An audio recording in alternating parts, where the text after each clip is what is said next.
Reopen Media-ի Renews լրատվական վերլուծական հաղորդման երեկոյան հիմնական թողարկումը մեկնարկում է տաղավարում ձեզ համար աշխատում է Դավիթ Գրիգորյանը 15-օրյա դադարից հետո անսահման կարևոր թեմաներ են քննարկելու, իսկ թեմաները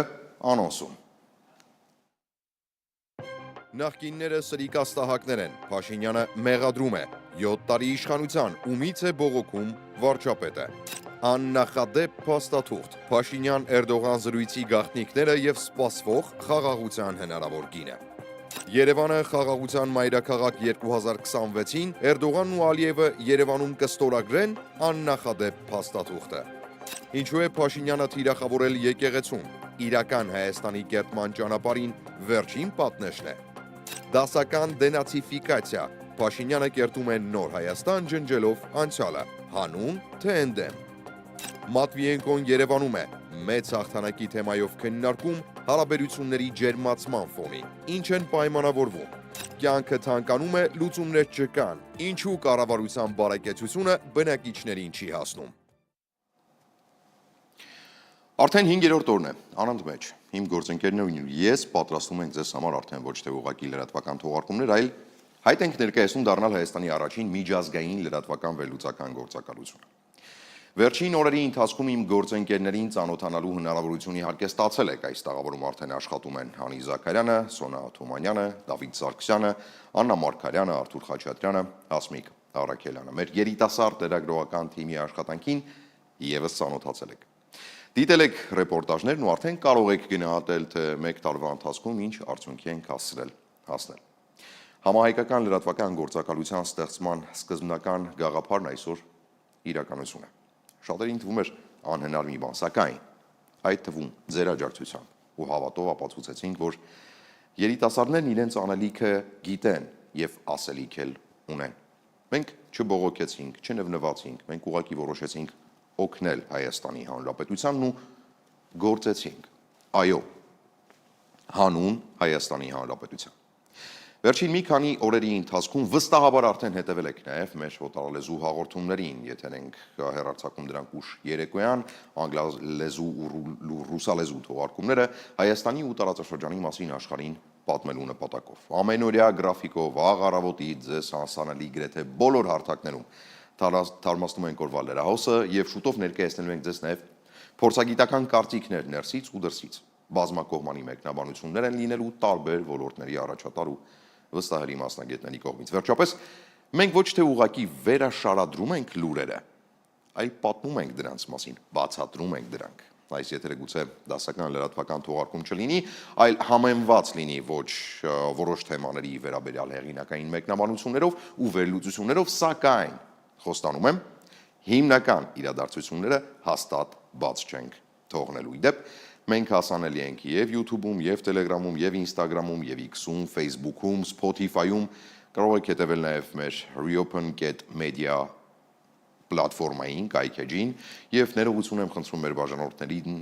բաժանորդներից այս եթերային դադարի համար, որ եղավ վերջին 15 օրում մեր ջանքերը, կենտրոնացրել էինք մեր գործակալությունը կայացնելու վրա և մեր բոլոր աջակիցներին ջերմ գրկում եմ ու հիշեցնում։ Դուք հաջողել եք մեզ հետ միասին, ու շատ շուտով բոլոր նրանք, որոնք աջակցել են գործակալության կայացմանը, հրավերներ կստանան, կգան ու իրենց աչքով կտեսնեն թե ինչի ենք հասել մենք բոլորս։ Իսկ եթե ուզում եք աջակցել մեզ, բոլոր հղումները դրված են եթերի մեկնաբանության հատվածում ու նկարագրության մեջ։ Մեկնարկենք հանուն Հայաստանի Հանրապետության։ Գնալով առաջ, օրվա անսպասելի լուրը կամ գուցե ոմանց համար սպասված։ Փաշինյանն ու Էրդողանը զրուցել են հեռախոսով, շատ հետաքրքիր զարգացում է, առավել ևս Տիրանայում տեղի ունեցած հանդիպումներից հետո։ Հիշում եք, նախ Փաշինյանը եռակողմ ոչ ֆորմալ զրույց ունեցավ Էրդողանի ու Ալիևի հետ, որի ընթացքում Էրդողանն արդեն իսկ կարծես միջնորդական գործունեությամբ էր զբաղված ու թվում էր համակարգում էր Փաշինյան-Ալիև շփումները։ Իսկ ավելի ուշ Փաշինյանն ու Ալիևը, Փաշինյանի հրավերից հետո իհարկե նստեցին սուրճի սեղանի շուրջ։ Կառավարության լրատվականից այս հանդիպման վերաբերյալ գրեցին դեռ այն ժամանակ, որ Տիրանայում անցկացվող Եվրոպական քաղաքական համայնքի 6-րդ գագաթաժողովի շրջանակներում տեղի է ունեցել Հայաստանի Հանրապետության վարչապետ Փաշինյանի ու Ադրբեջանի Հանրապետության նախագահ Ալիևի հանդիպումը։ Նշվում էր, որ երկուստեք կարևորվել է Հայաստան-Ադրբեջան խաղաղության համաձայնագրի տեքստի համաձայնեցումը։ Կողմերը քննարկել են ընթացիկ վիճակը եւ կարևորել ստորագրման ուղղությամբ գործընթացի շարունակականությունը։ Ինչպես հայտնի է, փաստաթղթի ստորագրման մասին ոչ մի լուր չկա։ Վերջին երկու կետով Փաշինյանը բավարարել էր Ալիևի պահանջները հույսով, որ Ալիևը կհայտնվի փակ ուղում ու վերջապես ստիպված կլինի ստորագրել խաղաղության համաձայնագիրը։ Իդեպ, եթե հայկական կողմը սկզբում խոսում էր պայմանագրի մասին, ապա հիմա խոսքը գնում է համաձայնագրի մասին։ Սրանք երկու տարբեր փաստաթղթեր են։ Հուշեմ պարզապես։ Պայմանագիրը միջազգային իրավունքով պարտադիր, սովորաբար վավերացվող փաստաթուղթ է բարձր քաղաքական կշռով, որը սահմանում է կողմերի իրավունքներն ու պարտականությունները։ Համաձայնագրին ավելի լայն հասկացություն է, կարող է լինել պակաս պաշտոնական եւ ոչ միշտ նույն իրավական ուժն ունենալ, ինչ պայմանագիրը, սակայն անկախ անվանումից փաստաթղթի իրավական կարգավիճակը որոշվում է դրա բովանդակությամբ եւ կողմերի մտադրությամբ ստանձնել իրավական պարտավորվածություններ։ Քաղաքականապես պայմանագիրը հաճախ ընկալվում է ավելի հիմնարար, ունենում է միջազգային հաստատված միջնորդներ ու հովանավորներ, մինչդեռ համաձայնագիրը մեծամասամբ կնքվում է երկու երկրների միջև, երկկողմ պայմանավորվածությունների հիման վրա ու կարող է ավելի հեշտ խախտվել, քան պայմանագրի դեպքում։ Ինչևէ, այս պահին մեր խնդիրն է հասկանալ, ինչ են խոսել Փաշինյանն ու Էրդողանը, որոնք են հիմնական ուղերձները եւ վերջապես ինչ կապ ունի այս զրույցը կնքվելիք փաստաթղթի կամ դրա ժամկետների հետ։ Գանք զանգի Հայաստանի կառավարության կողմից տարածված հաղորդագրության մեջ ասվում է, մեջբերեմ, վարչապետը Թուրքիայի նախագահին շնորհավորել է Կուրբան Բայրամ տոնի առիթով։ Թուրքիայի նախագահը Հայաստանի վարչապետին շնորհավորել է Եվրոպական քաղաքական համայնքի գագաթաժողովը 2026 թվականի գարնանը Հայաստանում անցկացնելու առթիվ։ Զրուցակիցները քննարկել են Հայաստան-Թուրքիա հարաբերություններին եւ տարածաշրջանի զարգացումներին վերաբերող հարցեր։ Պայմանավորվել են շարունակել երկխոսությունը։ Ավելի ուշ տարածվեց նաև Էրդողանի գրասենյակի կողմից տարածված հաղորդագրությունը, որում նշվում էր, մեջբերեմ մի դրվագ էստեղից ևս։ Էրդողանը Փաշինյանի հետ զրուցում է գոհունակություն է հայտնել Թուրքիա-Հայաստան շփումների կապակցությամբ, ուշադրություն հրավիրելով տարածաշրջանում համապարփակ կարգավորման եւ Ադրբեջան-Հայաստան խաղաղ բանակցությունների կարեւորության վրա։ Որևէ կողմից տարածված հաղորդագրության մեջ նշված չէր ով է զանգի նախաձեռնողը։ Իսկ հիմա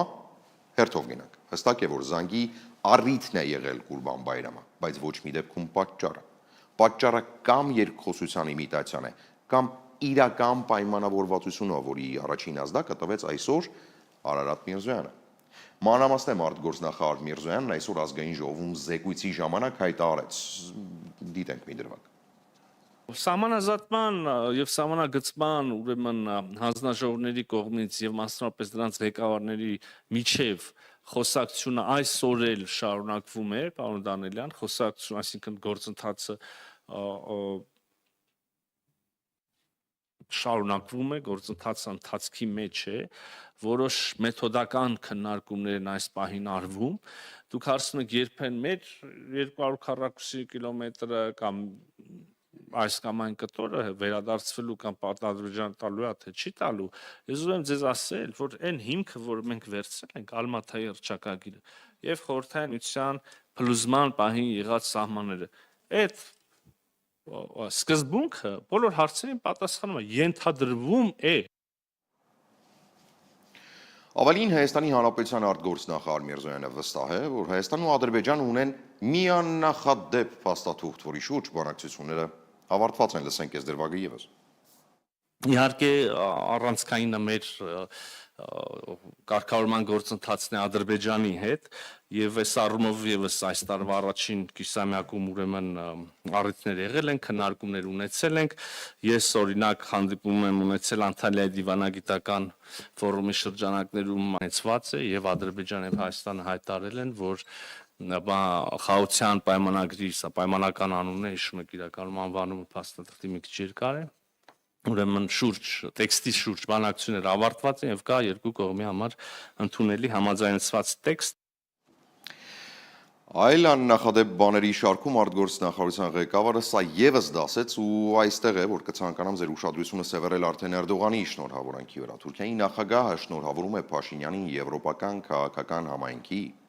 2026 թվականի գագաթաժողովը Երևանում անցկացնելու արդիվ։ Այսպես Էրդողանը կարծես ընդգծում է, որ ինքն էլ իր ներդրումն է ունեցել տասնյակ երկրների ղեկավարների Երևանում կայանալի քաղաքը կազմակերպելու հարցում։ Եվ քանի որ Էրդողանը մասնակցել է այս համայնքի գրեթե բոլոր աշխատանքներին, ենթադրվում է, որ Էրդողանն ինքն էլ է հաջորդ տարի գարնանը ժամանելու Հայաստան մասնակցելու գագաթաժողովին։ Չի բացառվում, որ Հայաստան գա նաև Իլհամ Ալիևը։ Հիշեցնեմ, որ Հայաստանից հետո այս համայնքի հավաքներից հերթականն անցեկացվելու արդեն Բաքվում։ Եթե Ալիևն ու Էրդողանը ժամանեն Հայաստան, ապա Բաքվում կայանալիք հավաքին էլ իր հերթին պիտի գնա Փաշինյանը։ Նման որոշումները իդեպ կայացվում են կոնսենսուսով, եթե Եվրամիության անդամներն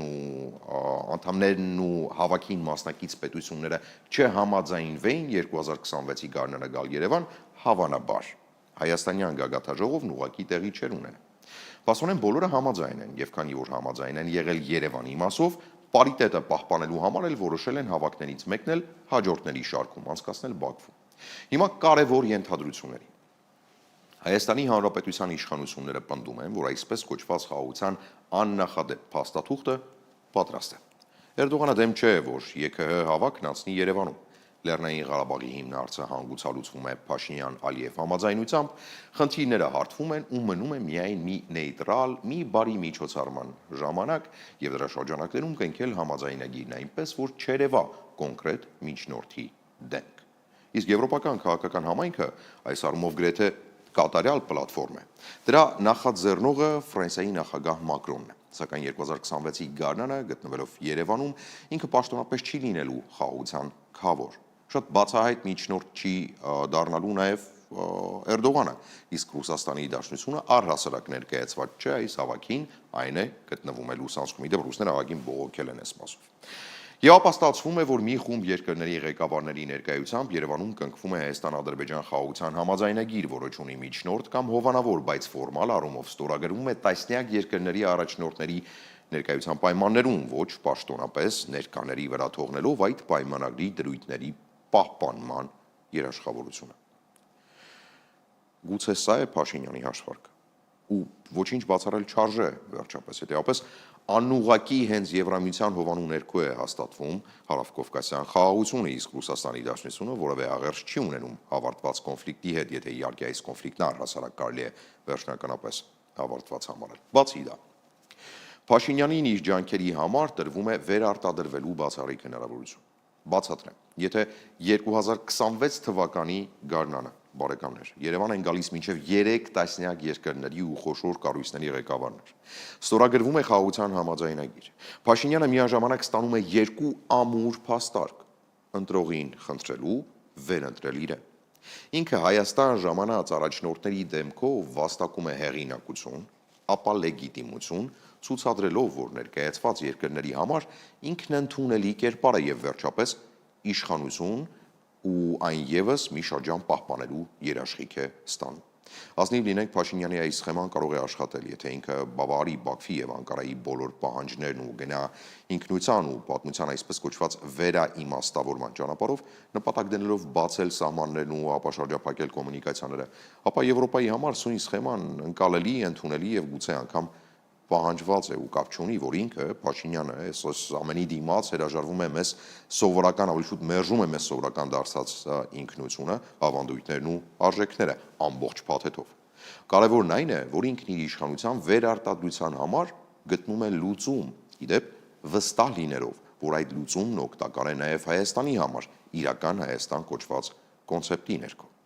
Սա հեղափոխականների սովորական գործելավոճն է։ Իրենցից առաջ եղած ամեն բան հռչակվում է անընդունելի, կեղծ, փտած, չաշխատող, անիրական ու անարդյունավետ, իսկ այն ամենն ինչ իրենք են առաջարկում, միակ ճշմարիտ։ Հեղափոխությունը վերջապես նախկին համակարգը քանդելու մասին է, լինի դրա դրական թե բացասական բաղադրիչով։ Փաշինյանն ասում է, նախկին ամեն բան սխալ էր։ Արցախի համար մղված պատերազմը, դրա ազատագրումը, դրա հենքի վրա ձևավորված հանրային դիսկուրսը, լեգենդներն ու իրական քաղաքականությունները ամենասուտ է։ Կեղծ էր նաև հոգևոր դաշտն ու սա եւս Փաշինյանը վերափոխելու նպատակ ունի։ Վստահաբար կհիշեք 2018 թվականի հեղափոխությունից հետո դաշտ բերվեց այսպես կոչված նոր Հայաստանի նոր հայրապետ կարգախոսն ու շարժումը։ Հիմա թվում է հայ առաքելական եկեղեցին իրական Հայաստան կերտելու ճանապարհին վերջին պատնեշն է։ Այլ հարց է, թե ովքեր են այդ եկեղեցու վերնախաղում կանգնածները, սա չենք քննարկում, անձերից զատվենք, բայց եկեղեցին իբրև կառույց ամենախոր արմատներն ունեցողն է, որի հիմքում պատմական ինքնությունն ու ժառանգությունն է։ Քանի դեռ եկեղեցին գոնե թե աննշան հարգանք ունի, իրական Հայաստանի կոնցեպտն անիրական է լինելու։ Դրա դիմաց միշտ հայտնվելու են անի ավերակները, Գանձասար ու Կիլիկիայում թողած ժառանգության մասին խոսող եկեղեցիները եւ եկեղեցականները։ Այնպես է արժեզրկվել սովորական կենցաղային սովորական մարդկային, անգամ սեռական բնույթի ասեկոսեներով եկեղեցին, որ վերջին արդյունքում դրա սրբությունը պարզապես սրբվում է։ Բոլորի աչքերում անքննելի սրբություն համարվող կառույցը պիտի վերածվի սովորական մի համակարգի, այն էլ փտած, որտեղ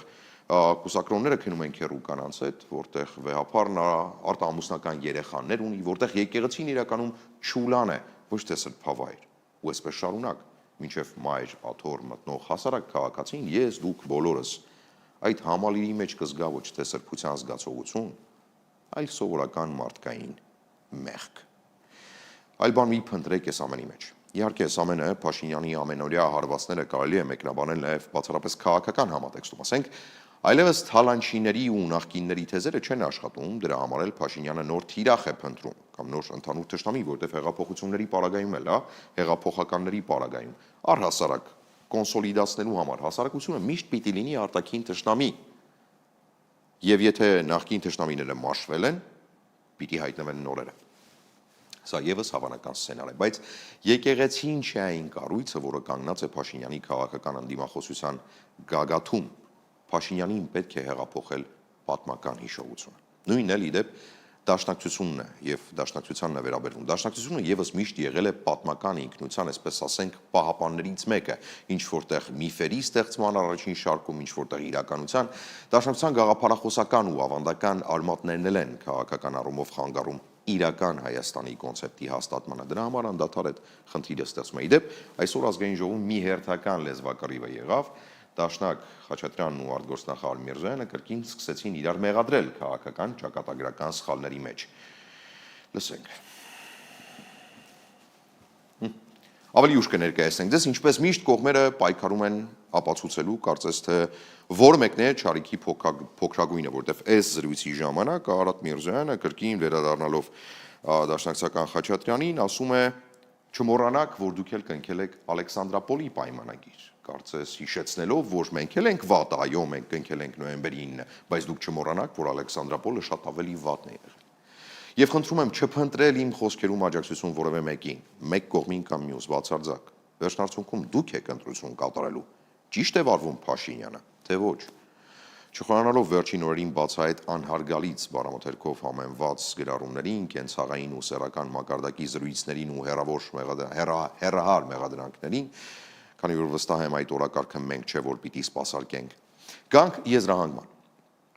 Իսկ ինչպիսին է այդ եզրահանգումը։ Փաշինյանը Արցախյան վերջին պատերազմից ու Արցախի տոտալ հայաթափումից հետո կերտում է լրիվ նոր Հայաստան։ Ինքը որոշ դեպքերում ջնջում է 1988-ից 2018 թվականն ընկած ժամանակահատվածի ողջ պատմությունը, իսկ որոշ դեպքերում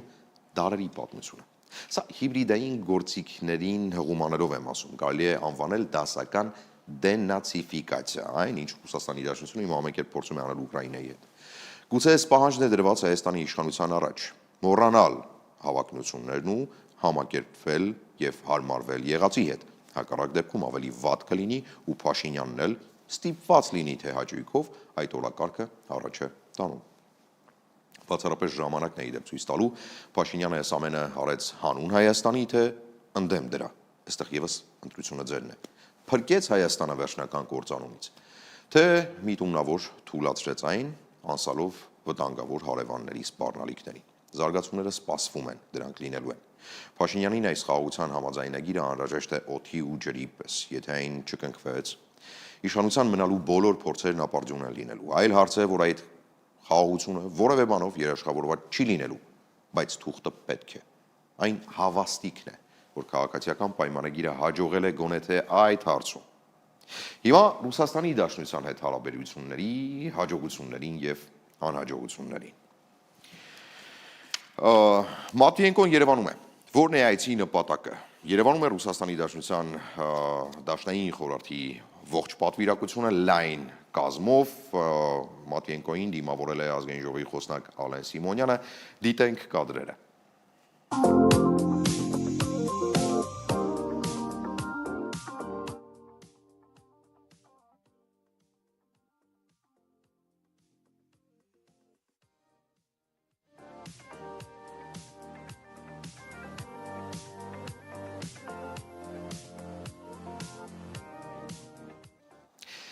Ուղղակի հիշեցնեմ, որ բոլորին վերջերս էր, երբ ազգային ժողովի խոսնակ Սիմոնյանը իր լուր աշխարհի ակնարկեց, որ Ռուսաստանի Դաշնությունը Հայաստանի դեմ վարում է հիբրիդային պատերազմ։ Մինչդեռ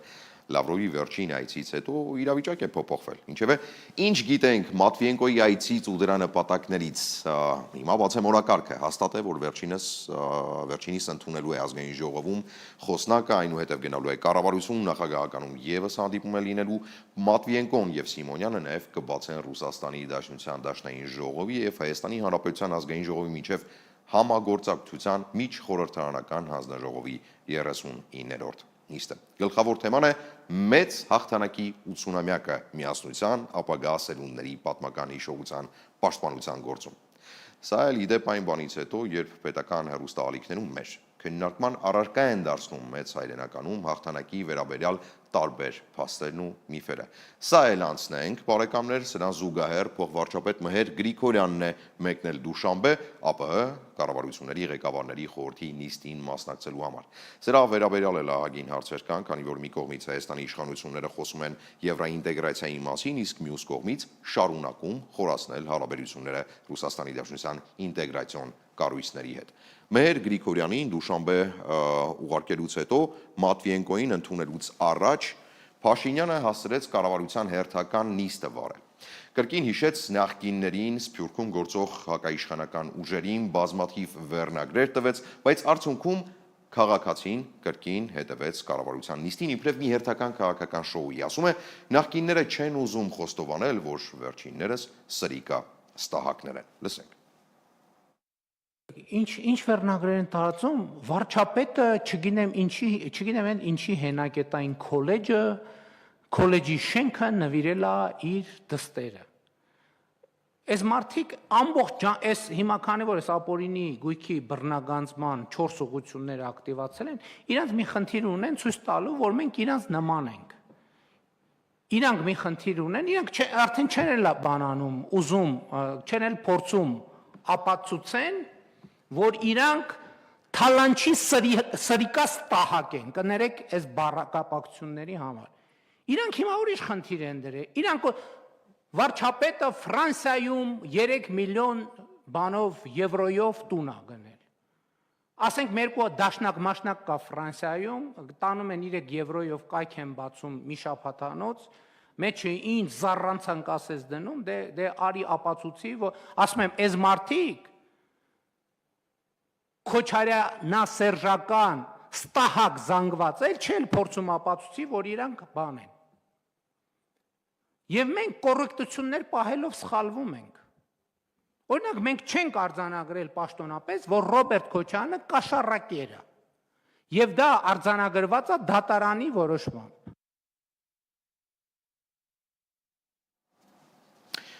Թե ումից է բողոքում դատաիրավական բարեփոխումների պատասխանատվությունը ստանձնած Փաշինյանը անկեղծորեն պարզ չէ, այլ հարց կլիներ, եթե վերջինս 7 տարի իշխանության չլիներ ու պարզվեր, որ դատարանները արդար չեն աշխատում։ բայց 7 տարի հետո մեղադրել, որ դատարանները չեն արձանագրում կամ արձագանքում, կարծում եմ հասցեատերը կառավարության ղեկավարն է, ոչ թե որևէ այլ մեկը։ Տեսնենք, թե ինչ ուղերձներ կտա Փաշինյանը Մատվիենկոին, հայդեպ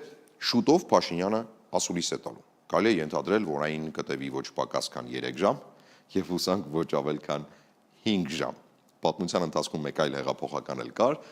Ֆիդել Կաստրոն, լուսահոգի, որը կարող էր մինչև 7 ժամ ելույթ ունենալ ու չհոգնել։ Երևի ավանդական մի զբաղմունք է հեղափոխականների համար։ Ինչևէ կառավարությունն իր այսօրվա նիստում որոշել է նաև Լեյա եւ Royalisys Energizing ընկերությունների 30 միլիոն 105 հազար դրամ արժեցող ավիացիոն տեխնիկան եւ տեխնիկական ունեցվածքը որպես նվիրատվություն փոխանցել պաշտպանության նախարարությանը։ Հայտնի է նաև թե ով է երկրորդ ընկերության սեփականատերը։ Royalisys Engineering ընկերության սեփականատերը զենքի բիզնեսով զբաղվող Դավիթ Գալստյանն է, նույն ինքը պատրոն Դավան։ Կառավարության ղեկավարը իդեպ ինչև կառավարության նիստին գնալը չէր մոռացել, արդեն ավանդական դարձած ստատուսներ է գրել եկեղեցու հոգևոր առաջնորդների մասին, թե քանի օր է մարաթոնը շարունակվելու եւ երբ է այն ի վերջո հանգուցալուծվելու, ոչ մեկին պարզ չէ, բայց Դիմակայության քրոնիկոնի մասին ռեպորտաժ ունենք, իմ գործընկեր Մերի Դանիելյանն է պատրաստել, առաջարկում եմ դիտել։ Կառավարության նախորդ նիստից սկսած, երբ գործադիրի ղեկավարը հրապարակ նետեց հայկական եկեղեցիների չուլանացման թեման, իշխանություն հոգևորականություն դիմակայունությունը շարունակվում է արդեն 1 շաբաթ։ Այսօր վաղ առավոտյան վարչապետը կրկին բարձրացրել է վեհափառ հայրապետի կուսակրոնության թեման։ Ֆեյսբուքյան գրառման մեջ նա նշել է, թե իր ընկալմամբ ամենայն հայոց կաթողիկոսը անքննելի հեղինակություն է, արդարության անսասան պաշտպան, ճշմարտության անառարկելի աղբյուր։ Չեմ կարող հավատալ, որ ամենայն հայոց կաթողիկոսը կարող է ճշմարտություն կոծկողի դերում լինել։ Չեմ կարող հավատալ, թե ամենայն հայոց կաթողիկոսի բերանից կարող է հնչել այլ բան, քան ճշմարտությունը։ Գարեգին երկրորդն ինքնանձամբ թող պարզաբանի, արդյոք խախտել է կուսակրոնության ուխտը եւ արդյոք զավակ ունի։ Մենք, իր հոտը, իրավունք ունենք իրենից լսելու ճշմարտությունը։ Վարչապետը գործադիրի նիստում պատմել է Բջջնիի եկեղեցի իր այցի մասին, հայտնել, որ կառավարության հատկացրած գումարով վերականգնվել է եկեղեցու վնասված պատը։ Նա նաև պատմել է համալիրի մյուս բարեկարգումների ու նորոգումների մասին։ Պիտի գոհնակությամբ ընդգծեմ, որ Բջջնիի եկեղեցու վնասված պատը արդեն հիմնանորոգված, այսինքն վերականգնված է։ Նաև մենք հիմա տեղադրել ենք լուսավորության համակարգ, որով լուսավորում ենք Բջջնիի ամրոցի պարիսպները։ Մենք հրազդան Բջջնի ավտոճանապարհն ենք հիմնանորոգել, որը էլի Հայաստանի բացահայտման մի շատ կարևոր գործիք է։ Նիստին զուգահեռ մի խումբ քաղաքացիներ բողոքի ակցիային բեմականացրել կառավարության շենքի դիմաց իրենց խոսքով ի պաշտպանություն հայ եկեղեցու։ Ակցիայի մասնակիցներն ընտրել են իրենց անհամաձայնությունը հայտնելու անսովոր ձև։ Ուրեմն սա մեր մահվան դեսպանն է, եկել է դժոխքից, ասելու, որ արդեն Նիկոլի ժամանակն է, վերջապես հեռանալու դժոխք, եւ Նիկոլին, Նիկոլի կենակցին եւ Նիկոլի ամբողջ թիմին արդեն դժոխքում սպասում են։ Սա Նիկոլի մեղքերն են, որ եկել է թվարկելու, որ դժոխքի շատ քիչ պատիժ մարդիկ, ովքեր որ պատիժ են կրում հիմա դժոխքում, շատ քչերն են, որ այսքան շատ մեղքեր են գործել եւ այդպես սրբապղծություն, ներապաշտություն, թալան, դավաճանություն, չարություն։ Ազգային ժողովի նախագահ Ալեն Սիմոնյանը լրագրողների հետ զրույցում նշել է, որ հանրությանը հիմա դա է հետաքրքրում։ Կամ պետք է պարզ լինի, որ նման բան չկա, այդ պարագայում կարծում եմ որևիցե խոսակցություն շարունակելու կարիք չի լինի, կամ մարդը պետք է բարձրաձայն ասի, այդպես բան կա, թե չկա եւ չկա։ Եթե նման բան կա, պետք է ոնց, հիմա ես օրենք խախտեմ ու մնամ։ Կառավարության նիստից հետո Սփյուռքի գործերի հանձնակատար Զարեհ Սինանյանը, անդրադառնալով վարչապետի հայտնի գրառումների նշել է, որ եկեղեցին շինությունը չէ, հիերարխիկ վերնախավը չէ, այլ ժողովուրդն է։ Հետևաբար նման քննարկումները չեն կարող հարված հասցնել եկեղեցուն։ Վարչապետը ինքն է արտահայտվել այդպես, նա արդեն բացատրել է, թե ինչ է ասել, ես դրա կարիք չեմ զգում ինքս մեկնաբանելու, ես մի բան գիտեմ, որ կան բացահայտ խնդիրներ կապված եկեղեցական վերնախավի հետ, որոնք ակնառու են ոչ միայն Հայաստանի ժողովրդին, դա պարզ է, բայց ակնառու են նաև Սփյուռքի հսկայական մի մասի համար եւ այս գործընթացը տեղի է ունենում։ Սա նաև ըստ իս նաև պետության կայացման անհրաժեշտ փուլերից մեկն է։ Մեր փոքրիկ Արցախույզի մասնակիցների մեծ մասը դժգոհ էր հայ եկեղեցու առաջնորդի եւ բարձրաստիճան հոգեվորականների հանդեպ խոսույթի ոճից։ Ինչպես եք վերաբերվում վարչապետ Նիկոլ Փաշինյանի վերջին հայտարարությունների եկեղեցու եւ հոգեվոր դասի վերաբերյալ։ Հայաստանում իշխանություն չկա արդեն 35 տարի։ Վարչապետն իրան լրիվ պահմած հավագարի նման։ Ընդհանուր պետք չի, եկեղեցու քարկոծել է տենց էլի։ Ես վարչապետին ոչ մի իրավունք չունեմ, ինչ որ քննադատելու կամ ինչ որ բան։ Իստոմա մենք շատ վատ ենք գնահատում մեր վարչապետին, պետք չէ այդքան մենք մեզ ստորացնենք։ Շատ վատ անհարմար էր այդքան բան եկեղեցուն ոնց կարես վարկաբեկես կամ որ բանը մեր հայրն ամենք ընդունում ենք, չէ, իրան չի կարելի այդպես բան անել։ Ես պոլիտիկայից հեռու եմ կներեք։ Չեմ կարծում, որ մեկը մեկի գործերի մեջ պետք է խառնվեն, մի քիչ չեզոք եմ այդպես բաներից։ Ես գտնում եմ, որ ճիշտ վերաբերմունք չէր, ճիշտ մոտեցում չէր։ Շատ ճիշտ եմ վերաբերվում, որտեղ վարչապետը ոչ մի սխալ բան չի անում։ Ինչ անում է ճիշտ է անում։ Այսօր մեր երկրում մեր քաղաքական եւ ներքին դաշտում այնպիսի իրավիճակ չի, որ դա լինի կարևոր հարց։ Այսինքն հոգևոր մեր արժեքներին հասարված է հասում, թե ում հրամանով, ում ծրագրով, դա արդեն ընդունելի չի մեր հասարակության կողմից։ Բոլոր մարդիկ կարող է իրենց կյանքում սխալներ թույլ տալ, բայց դա ուռճացնել եւ ներկայացնել մեր եկեղեցու դեմ, դա առնվազն թշնամանք է իմ կարծիքով։ Մերի Դանիելյան, Ստեփան Տիգրանյան, Reopen Media։ Ինչպես տեսնում եք, կարծիքները տարբեր են։ Պաշտոնական լրահոսից չշեղվենք, չհեռանանք, որոշակիորեն արդեն ներկայացրի ձեզ, թե ինչ զարգացումներ են եղել ազգային ժողովում կառավարությունում նիստերի ժամանակ, զեկույցների ժամանակ, սակայն ամբողջական պատկերացում ունենալու համար, թե ինչ օրակարգեր են սպասարկվել այսօր ընդդիմադիրների ու իշխանականների կողմից, առաջարկում եմ դիտել Մոնիկա Հայրոյանի պատրաստած ռեպորտաժը։ Հարգելի նախագահողներ, Հաշվետուտարում արտգործնախարարությունն իրականացրել է բյուջետային 5 հիմնական ծրագիր։ Գերատեսչության ղեկավար Արարատ Միրզոյանը նշել է, որ 2024-ին պետբյուջեի միջոցներով դեսպանատներ են բացվել մի շարք երկրներում, այդ թվում Հունգարիայում եւ Կիպրոսում, իսկ 2025-ին արդեն բանակցություններ են ընթացել դեսպանատուն բացել Սողոմոնյան կղզիներում։ Ընդհանուր առմամբ օտարերկրապետություններում թվով 64 դիվանագիտական ներկայացուցչություններից 20 ծառայական շենքեր հանդիսանում են Հայաստանի Հանրապետության սեփականություն, 6 շենքը նվիրաբերված են բարերարների կողմից, 2-ը փոխադարձության սկզբունքով, 1-ը դեսպանատան պետության կողմից է հատկացվել, 11 շենք ձեռք է բերված Հայաստանի պետական բյուջեից։ Բացի այդ, եւս 13 շենք տրված է անհատույց օգտագործման տարբեր կազմակերպությունների կողմից, մնացած 31-ը վարձակալվում են մեր կողմից։ Նախարարն անդրադարձել է նաև Հայաստան-Ադրբեջան հարաբերությունների օրակարգին, ընդգծելով, որ այսօր ունենք աննախադեպ ձեռքբերում, փաստաթուղթ, որը լիովին համաձայնեցված է ադրբեջանական կողմի հետ։ Տեքստի շուրջ բանակցությունները ավարտված են եւ կա երկու կողմի համար ընդունելի համաձայնեցված տեքստ։ Հայաստանը հայտարարեց եւ այսօր էլ հայտարարում է, վերահաստատում է, որ մենք պատրաստ ենք րոպե առաջ սկսել խորհրդացություններ որոշելու ստորագրման օրը, տեղը։ Ադրբեջանը իր դիրքորոշումն է հայտարարում, կան որոշակի նախապայմաններ, այդ մասին էլ բազմիցս խոսվել է։ Սակայն հարցին, թե եթե համաձայնագիրն ամբողջությամբ պատրաստ է ստորագրման եւ կողմերից որևէ մեկը առարկություն չունի, ապա ինչով են պայմանավորված կրակոցները Սյունիքում, Միրզոյանը չարձագանքեց։ Բուն հարցը Ադրբեջանը ի վերջո, եթե համաձայնեցված է, գնում եք խաղաղության, ինչու է կրակում։ Եվ երկրորդ հարցը արձագանքից հետո կտամ, որ ինչի չի լինելու։ Սկսեցինք հարց արձագանքով։ Տրամաբանական պատճառով ունենք սահմանափակ ժամանակ եւ շատ հարցեր։ Թեև համաձայնագրի բովանդակությունը կողմերի միջև համաձայնեցված է, Ադրբեջանը շարունակում է ներկայացնել նոր նախապայմաններ, ստորագրման գործընթացը ձգձգելով։ Դրանց թվում են ԵԱՀԿ Մինսկի խմբի լուծարումը, Հայաստանի զինանշանի եւ սահմանադրության փոփոխությունը, իսկ վերջերս նաեւ ռուսական զորքի դուրսբերման հարցը։ Եվ նորից հարց է ծագում, եթե համաձայնագիրը պատրաստ է, ապա ինչու է ստորագրումն այսքան ձգձգվում։ Ոնց եք պատկերացնում, հանդիպենք, ամենաէական թեմաների մասին խոսանք եւ չասենք, լավ, հարգելի հարևաններ, հիմա դուք լուրջ մտածում եք, որ այդ սահմանադրության մեջ խնդիր կա, թե ժամանակ եք ձգում։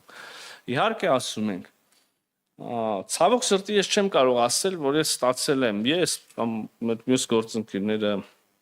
վարչապետի հանդիպումների ընթացքում այս տեսակ հարցադրում անելիս ունենք լիարժեք սպառիչ ադրբեջանական կողմի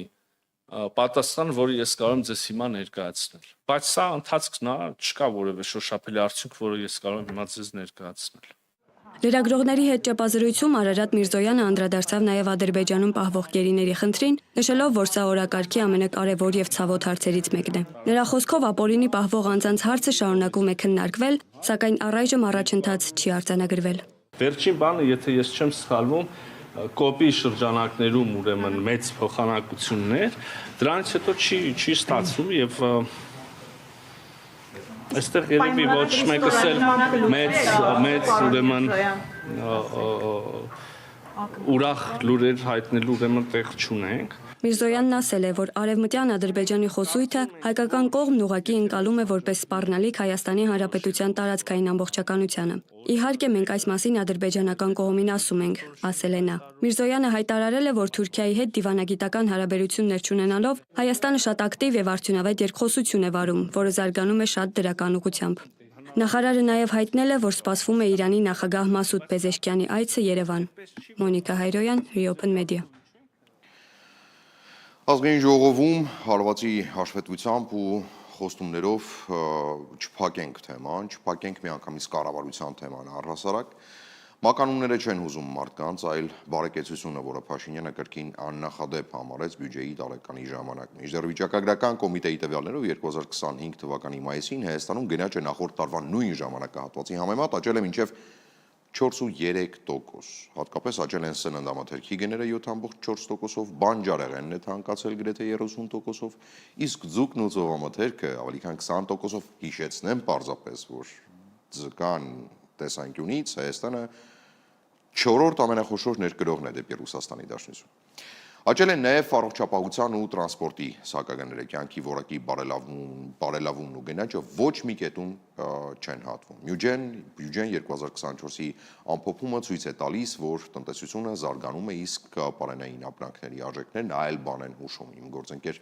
Աննա Հարությունյանն է քննարկել թեման փորձագետի եւ մեր համակարգացիների հետ, մինչդեռ հավանաբար այս հարցը պիտի քննարկեր կառավարությունը։ Հոգ չէ, մենք հետևում ենք։ Գներն աճում են, եկամուտները ոչ միշտ։ Գնաճը տնտեսության ամենազգալի, բայց երբեմն անտեսանելի ճնշումներից մեկն է։ Ամեն գնում ուղեկցվում է հաշվարկով, ընտրությունը սահմանափակումով։ Գնաճն ազդում է բոլորի վրա, անկախ եկամտի մակարդակից, բնակության վայրից եւ սոցիալական կարգավիճակից։ Այն առաջանում է, երբ պետության մեջ փողի զանգվածի եւ ապրանքային ծավալի միջև կա խզում։ Շատ ժամանակ իրարամերժ նույնիսկ պատկերացնող բոլոր տեսաբանները, տնտեսագետները հստակ միակամ են այն հարցի շուրջը, որ գնաճը դա պետությունը քայքայող գործընթաց է եւ ամեն ինչ պետք է անել, իհարկե խելամտի ողջամտության սահմաններում գնաճը զսպելու, կարգավորելու եւ նրա ազդեցությունը տնտեսության վրա բավականին թույլատնելու համար։ Գնաճը հարված է հասցնում տնային տնտեսություններին։ Յուրաքանչյուր ընտանիք այն զգում է իր բյուջեի վրա, այն խնայողությունները սպառելու միտում ունի։ Հարվածը գալիս է հիմնականում պարենային ապրանքների դաշտում։ Պարենային ապրանքներն այն ապրանքներն են, որոնք որ քաղաքացին պարզապես կենսագործունեության համար իր պետք է անպայման օգտագործի իր օրգանական ֆիզիկական գոյությունը պահպանելու նպատակով։ Մեր հնարավոր հաղթանակը բանակի սպառազինության բարձր մակարդակն է։ Մասնագետի բնորոշմամբ 35 տարի շարունակ Հայաստանը իր հնարավորություններով զիջել է Ադրբեջանին։ Դա կոտրելու համար մեզ պետք է տնտեսական աճ 10-ից 12%։ 10-ից 12% աճ ստանալու համար, նա ունենալու համար, կառավարելու նրա նախադրյալները ստեղծելու համար պետք է բոլոր լիազորված մարմինները աշխատեն։ Այդ թվում նաև կենտրոնական բանկը եւ կենտրոնական բանկի կրավորական կեցվածքը բազմաթիվ տնտեսական հարցերի շուրջը կարծում եմ ընդունելի չէ։ Մասնագետի բնորոշմամբ պետությունը հնարավորություն ունի զսպման միջոցառումներ իրականացնել։ Կան զսպման երկու ճանապարհներ՝ պետական մասնակցություն, այդ թվում կենտրոնական բանկի կողմից, եւ տնային տնտեսությունների ադապտացում։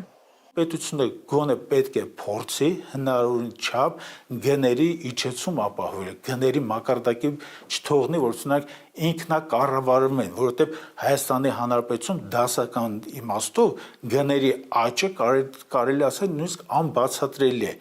դա ընդհանրապես որոշակի նաև արևելյան վաճառականության, արևելյան շահույթ գործելու, մաքսիմալ շահույթ գործելու որոշակի պատմական կարծրատիպեր է ստեղծում։ Պետությունը այստեղ մեծ անելիքներ ունի։ Տնտեսվարողները հրաժարվեցին խոսել այս թեմայի շուրջ։ Գնաճն իր ամենավնասակար հետևանքները թողնում է սովորական քաղաքացիների վրա։ Հանգացումներ նկատել եք վերջին շրջանում, թե ոչ։ Իհարկե նկատել եմ։ Հանգացումը շատ է։ Իվրդով ամեն նայմինավանյան թանգացում է տեղի ունենում։ Դաժե եթե ինչ-որ մի բան չի թանգանում, քիչ է թանգանում, քանակն է քչանում։ Տարբեր ապրանքներ գնաճ կա, ոչ չկա, կա։ Չեմ թաքցնի, էլի կա գնաճ։ Во-первых, կատնամթերքն է շատ թանկացել։ Ինչ որ մեկը կա, որ գնաճ չի նկատել, ընդհանրապես բոլոր հարցերում, թե պարզապես հացից սկսած, ավարտած ամենապրիմիտիվ կենցաղային իրերով։ Ամենուր է գնաճ, նալոգներն է շատացել, ծախսերն է կրկնապատկվում, տուգանքներն է ինչ որ անտեղի գալիս, գույքահարկն է թանկացել, աղբի գումարն է թանկացել, ամեն ինչը ավելի թանկ, տրանսպորտն է թանկացել։ Գները շարունակ բարձրանում են, սակայն բնակչության եկամուտները նույն տեմպերով չեն աճում։ Սա հատկապես զգալի է ամենօրյա սպառման ապրանքների դեպքում։ Գնաճը զսպելու հարցը այլևս միայն տնտեսագիտական խնդիր չէ, այն քաղաքական որոշում է կամ կպահանջող ու գործողության սպասող, որը պահանջում է բոլոր լիազորությունների ջանքերի համադրում։ Աննա Հարությունյան, Ստեփան Տիգրանյան, Reopen Media։ Իդեպ եթե Փաշինյանը կառավարության ներսում նոր օրակարգ է սահմանում, որոշելով հետայսու Քոչարյանին անվանել կաշառակեր, ապա կառավարության շենքի դիմաց մարդիկ խնդրում են լուծել իրենց տրանսպորտի հետ կապված խնդիրները։ Քասախցիներն էին այսօր եկել քաղաքական աղմուկի մեջ կարևորի մասին նամակ փոխանցելու։ Հանրապետության հրապարակ էր գնացել իմ գործընկեր Սիմոն Հովհաննիսյանը։ Տեսնենք ինչ է բերել։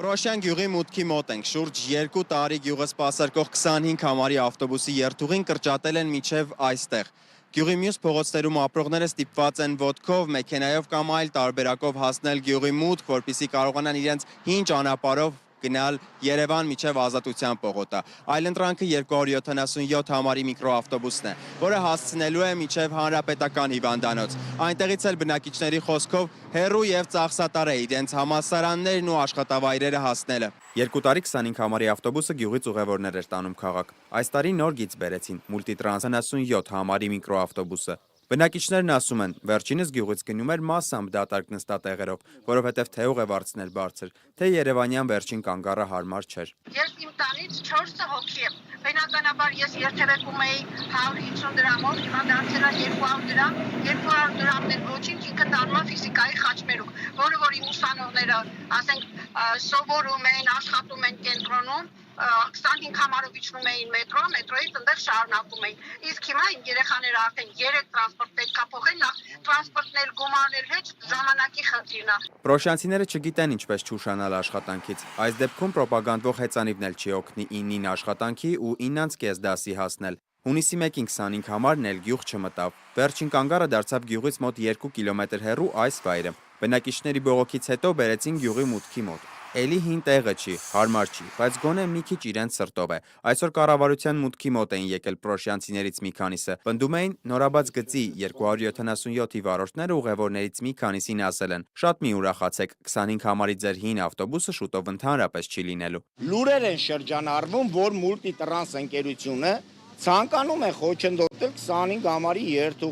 երթուղին։ Փաստեր չկան, բայց նման լուրերն օդից չեն լինում, ասում է Մուրադյանն ու հավելում, որ զանգում վարորդներին ասում են հեռու մնացեք գյուղից։ Դրա վերաբերյալ էլ հստակ փաստեր չկան, բայց լուրերը Մուրադյանին հասցրել են մայրաքաղաք, նախազգուշացնելու, որ իրենք քայլեր կձեռնարկեն։ Պրոշյանցիներից մեկը, որը հրաժարվեց անունը հայտնել, ասաց, որ ինքն անձամբ 277-ից է օգտվում, աշխատանքին հարմար է, ասում է, լսել է, որ վարորդն ասել է. Որպեսզի ժողովուրդը չբոյկոտի, չդուրս տա փողոց, 25 համարը տեղից կսպասարկվի, բայց դա ժամանակավոր բնույթ է կրելու։ Վարորդները իրանք բանվոր մարդիկ են, իրանք պարտականության տերն են։ Ոնց կուլտուրական սպասարկում եւ այլը։ Վարորդը ոչ մի բան հետ գործ չունի։ Իրավունք էլ չունի, չէ՞, այս բան մեր մոտ բացառվում է։ Մեզ աշխատանքի ընդունելուց 1000 անգամ այդ արդեն տվել բոլորը տարիքով պապիկներ են, այստեղ չկա այդպես երիտասարդ բան, Չկա, էդի բացառվում է, վարորդը այդպես բան չի ասի։ Արարատ Քերոբյանը 277-ի վարորդ է, ասում է հաճախորդների թիվը տատանվում է։ Իհարկե, 25 ինչ բերել են գյուղի մոտ իրենց ուղևորների թվի վրա ազդել է, բայց իրենք էլ իրենց ուղությունն ու այդ կողմ գնացող ուղևորներն ունեն։ Հաստատ ուղևորներ կլինեն։ Ուղղակի հարցը մնում է, որ կարողանան իրար հետ լեզու գտնել 25-ն ու 277-ը սպասարկեն Պրոշյան համայնքի բնակիչներին։ Թող իրար հետ աշխատեն, ասում են գյուղացիները, բայց հին պայմաններով, որովհետև 25-ը հիմա գյուղի շատ փողոցներից հեռու է։ Մարդիկ երբեմն ստիպված են 277-ից օգտվել, ավելի շատ գումար եւ ժամանակ ծախսելով։ Տարածքային կառավարման եւ ենթակառուցվածքների նախարարությունից ասացին, նորություն չկա 25-ի տեղաշարժի հետ կապված։ Կշարունակի աշխատել նույն կանգառից, գյուղի տակից։ Իսկ թե ինչու չի մտնում գյուղ, նախարարի տեղակալ Արմեն Սիմոնյանը բնակիչների հետ հանդիպմանն ասում է, օրենսդրության շրջանակից դուրս է, չնայած 2021-ից 25 համարն այդ երթուղով է աշխատել։ Սիմոն Հովանիսյան, Վարդան Պողոսյան, Reopen Media։ Ինքնահարկիզման ծայրահեղ քայլի գնացող երևանցիներ համար քաղաքապետարան քանդվող շինություններ ու հապոնինությունների դեմ պայքար։ Քաղաքում խնդիր կա։ Տարիներ շարունակ ով որտեղ ասես տաղավար է սարքել։ Հետո քարերով պատել է, բիզնես է սկսել, ապա ապրել անօրինական այդ կառույցում, հետո եկել է քանդման պահը ու շատերի համար իրենց ապօրինի կառույցները հավասարեցվել են հայրական տների, որոնցից հրաժարվել չեն ցանկանում։ Կարելի է այս դեպքում հասկանալ եւ քաղաքային իշխանություններին եւ քաղաքացիներին։ Ով է ճիշտ, դատեք ինքներդ ռեպորտաժը դիտելուց հետո։ Աննա Հարությունյանն է անդրադարձել։ Երևանի քաղաքապետարանը վերջին ամիսներին ակտիվորեն իրականացնում է գործողություններ ուղղված ապօրինի շինարարության կանխմանը եւ արդեն գոյություն ունեցող շինությունների ապամոնտաժմանը։ Այս քաղաքականությունը մի կողմից միտված է քաղաքային միջավայրի կանոնակարգմանը, մյուս կողմից առաջ է բերում մի շարք սոցիալական եւ իրավական հարցադրումներ։ Ունենք նախադեպեր, որ հողազարդումները տեղի են ունեցել կանաչ գոտիներում, այգիներում, 60 հոդվածի սահմանափակման ենթակա օբյեկտներում, որոնք որ օրինականացման ենթակա չեն։ Ավետիք Բաբայանի խոսքով տևական ժամանակ է ինչ պայքարում են ապօրինի շինությունների դեմ։ Քաղաքապետից ունեն հանձնարարական, ավելի խիստ մոտեցում ցուցաբերել հողազավթում իրականացնող քաղաքացիների հանդեպ։ Կան քանդված ինքնակամ շինություններ, որոնք որ դիմել են օրինականացման, ինչին համապատասխան մերժվել է իրենց դիմումը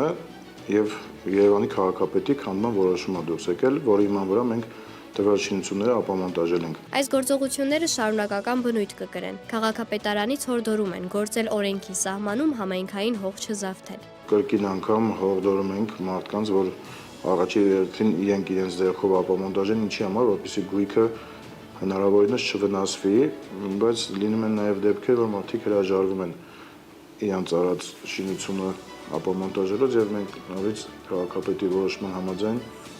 մենք ծառայությունը կամ վարչական շրջանը քաղաքաշինության օգտագործման վարչությունը համատեղ կանոն ապամոնտաժման աշխատանքներ ենք իրականացնում։ Փորձենք խոսել նաև ապամոնտաժված շինությունների տերերի հետ, որոնք սակայն հրաժարվում են տեսախցիկի առջև մեկնաբանություն տալ։ Նրանցից մեկը պատմեց, որ 2021 թվականից դիմել է շինությունը օրինականացնելու համար, սակայն պատասխան չի ստացել։ Նրա խոսքով ապամոնտաժումն իրականացվել է բարբարոսաբար, առանց նախազգուշացման եւ պաշտոնական հրամանի տրամադրման։ Այդուհանդերձ բնակիչը ողջունում է գաղափարը, որ ապօրինի շինություններ չպետք է լինեն։ Ունենք կանաչապատման եւ ավելի գեղեցկացնելու մեր քաղաքը ծրագրեր։ Աննա Հարությունյան, Լևոն Ոսկանյան, Reopen Media։ Ու քանի դեռ քասախցիները տրանսպորտի հարցն են պահանջում լուծել, քաղաքապետարանն էլ նպատակ է դրել քանդել ապօրինի շինությունները, Փաշինյանն էլ եկեղեցու նկատմամբ հավատը, հավանաբար, եւ մինչեւ մենք սպասում ենք խաղաղության պայմանագրի կնքման ուժը պիտով դիմավորում ենք Մատվիենկոին, աշխարհն անշարժ չի մնում։ Թրամփը շարունակում է իր տեսակի մեջ յուրօրինակ մակոկային դիվանագիտություն իրականացնել։ Դարի բանակցողը մեկ Պուտինի հետ է խոսում, մեկ զանգահարում է Սի Ցզինպինին, Չինաստանի նկատմամբ մաքսատուրքերը 145% հասցնելուց հետո 35-ի իջացնելով, եւ պարզվում է, որ նաեւ հիասքանչ զրուցակից է Սի Ցզինպինը։ Ինքն իր մրցակից գործընկերների հետ լեզու է գտնում, երբ ճար հավանաբար այլևս չունի։ Առաջարկում եմ ծանոթանալ նաեւ միջազգային լրահոսին։ Նիդերլանդները Ուկրաինային 400 միլիոն եվրոյի նոր ռազմական օգնության փաթեթ կտրամադրի ծովային անվտանգության ամրապնդման համար։ Սա ներառում է ավելի քան 100 միավոր ծովային տեխնիկա, 50-ից ավելի ծովային դրոն եւ մասնագետների վերապատրաստում։ Այլ դաշնակիցներն էլ են նշանակալի օգնություն հայտարարել։ Մեծ Բրիտանիան 350 միլիոն ֆունտ անօդաչու սարքերի համար, Գերմանիան 5 միլիարդ եվրո, Նորվեգիան 750 միլիոն դոլար, իսկ Բելգիան տարեկան 1 միլիարդ եվրո մինչև 2029 թվականը։ Լոնդոնն ու Փարիզը ավարտել են Ուկրաինայում զորքերի տեղակայման ծրագրի մշակումը։ Կողմերը հետաձգել են ծրագրի իրականացումը մինչև հաշտության մասին բանակցությունների վերսկսումը։ Ավելի վաղ Թրամփի հատուկ բանագնաց Քիթ Քելոգը հայտարարել էր, որ Ուկրաինայի հակամարտության կարգավորման շրջանակում ԱՄՆ-ն քննարկում է բրիտանական, լեհական, ֆրանսիական եւ գերմանական զորքերի տեղակայումը Դնեպր գետից արևմուտք։ Հունիսի 5-ի գիշերը ռուսական անօդաչու սարքերը զանգվածային հարձակման են ենթարկել Չերնիգովի մարզի Պրիլուկի քաղաքը։ 5 մարդ զոհվել է, որոնց թվում է 1 տարեկան երեխա եւ 2 կին։ Նույն ժամանակ Խարկովը հրթիռային հարված է ստացել, բազմահարկ շենքում հրդեհ է բռնկվել, իսկ Խերսոնի մարզային վարչակազմի շենքը մասամբ ավերվել է։ Հյուսիսային Կորեայի առաջնորդ Կիմ Չեն Ընը անվերապահ աջակցություն է խոստացել Ռուսաստանին բոլոր կարևոր միջազգային քաղաքական հարցերում, ներառյալ Ուկրաինայի խնդրում։ Ռուսաստանի անվտանգության խորհրդի քարտուղար Սերգեյ Շոյգուի հետ հանդիպման ժամանակ Կիմը մաղթել է Մոսկվային հաղթանակ Ուկրաինայի պատերազմում։ Կողմերը քննարկել են Կուրսկի շրջանում մարտերը, որոնցում հյուսիսկորեացի զինվորները մասնակցել են ռուսական զորքերի կազմում։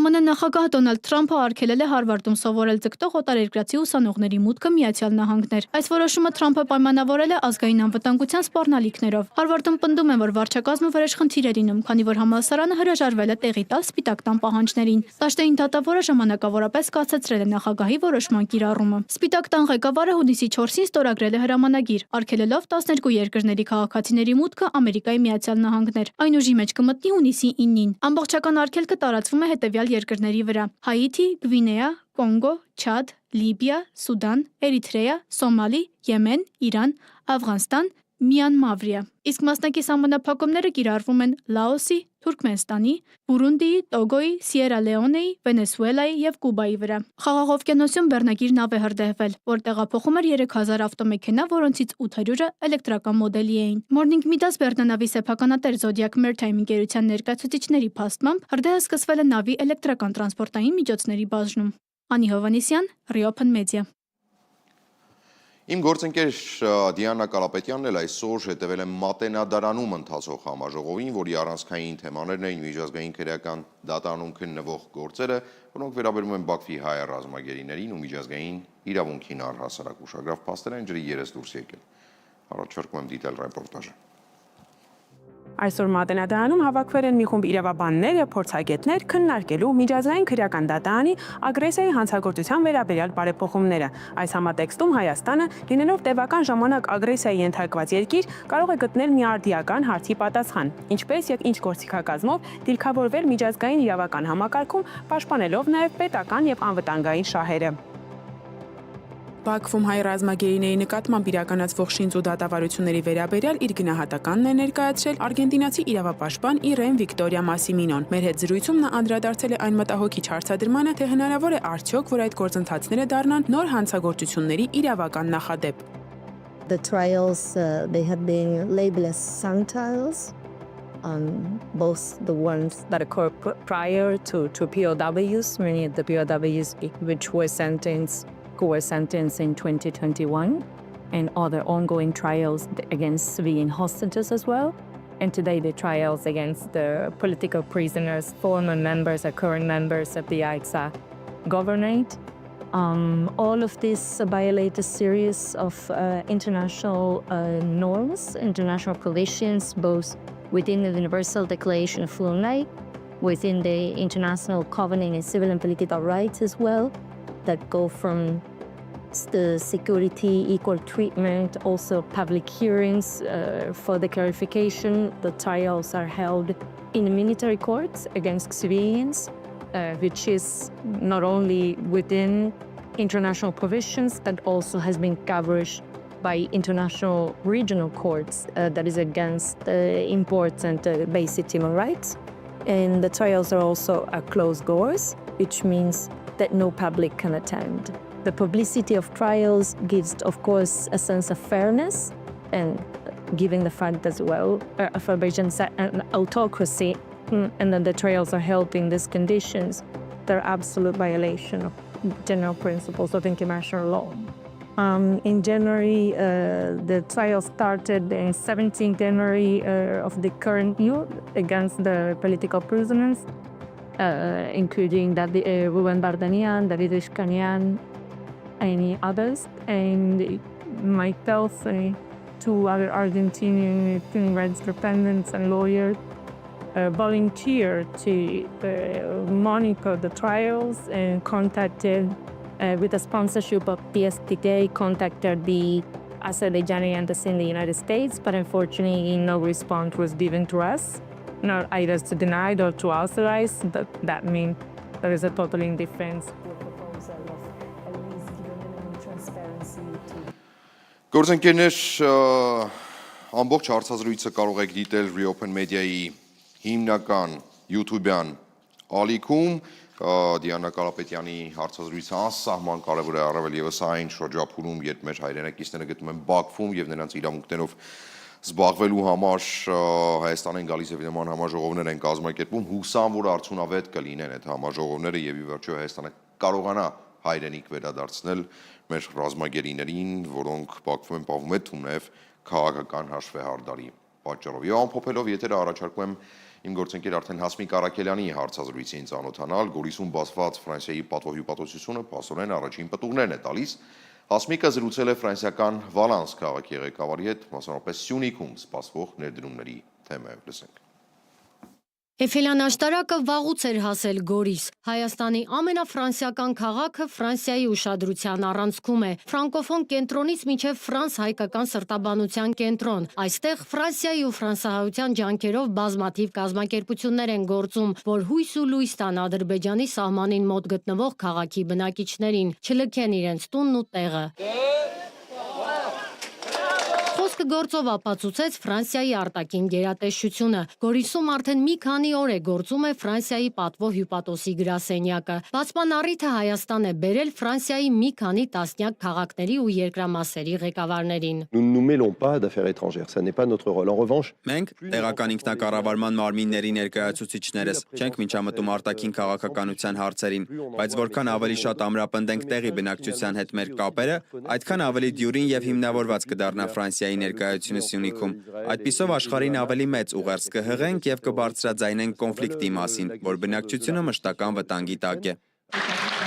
Սյունիքում տեղի ունեցած հայ-ֆրանսիական ապակենտրոնացված 5-րդ համաժողովի առիթով Օվերն Ռոն Ալպերի փոխնախագահն ընդգծում է, առողջապահության ու պաշտպանությանն ուղղված ծրագրերն են առանցքում, բայց նաև չեն անտեսի գյուղատնտեսությունն ու գինեգործությունը, որոնք աշխատատեղեր կստեղծեն Սյունիքում։ Ամենակարևորը խոսքերից հստակ քայլերի դիմելն է։ Մենք վերադառնում ենք մի շարք պայմանագրերով, մշակված ծրագրերով։ Օվերն Ռոն Ալպերն ավելի շուտ է ներգրավել Սյունիքում։ Նախկին նախագահ Լորան Վոքեի նախաձեռնությամբ Ֆրանսիայի այս երկրամասի մի շարք քաղաքներ արդեն իսկ քույր քաղաքներ են դարձել Սյունիքի շատ բնակավայրերի հետ, եւ բնակչությունը դա գնահատում է։ Նիկոլա Դարագոնը շեշտում է, Ֆրանսիան լավագույն օրինակն է, որ Հայաստանի մյուս բարեկամ երկրները նույնպես միանան Ֆրանսիայի այս նախաձեռնությանը եւ օգնության ձեռք մեկնեն սյունեցիներին։ Ֆրանսիան կարևորում է նաև Հայաստանի ֆրանսիական համալսարանի զարգացման ծրագրերը։ Այս համալսարանն այդքան էլ հարմար վայրում տեղակայված չէ։ Սպասում ենք աշտարակում կառուցվելիք կամպուսին, որ համալսարանն այնտեղ տեղափոխվի։ Դրա համար անհրաժեշտ է 2.6 միլիոն եվրո։ Օվերն Ռոն Ալպերը կֆինանսավորի դրա 60%-ը, այսինքն մենք կտրամադրենք 1.5 միլիոն եվրոն։ Մնում է 1 միլիոնը։ Հույս ունենք, որ Փարիզը, Լիոնն ու Մարսելը կմիանան Հայաստանում վաղվա ֆրանսախոս էլիտայի ձևավորման նախաձեռնությանը։ Հայ-ֆրանսիական 6-րդ ապակենտրոնացված համագործակցության համաժողովը կկայանա Գրենոբլում։ Հասմիկ Արաքելյան, Լևոն Ոսկանյան, Reopen Media։ Ռենյուզի երեկոյան հիմնական լրատվական վերլուծական թողարկումը մոտեցավ իր ավարտին։ Իմ գործընկերները վաղը ամբողջ օրը աշխատելու են տաղավարից եւ ոչ միայն ձեզ հավաստի բազմակողմանի տեղեկատվություն տրամադրելու համար։ Մենք կհանդիպենք հավանաբար ինչ-որ նոր ֆորմատի շրջանակներում այդ թումնև այլ փոխկապակցված ալիքներում։ Այս ժամի համար այսքանը, բարեկամներ, տաղավարում աշխատում էր Դավիթ Գրիգորյանը, հանուն Հայաստանի Հանրապետության։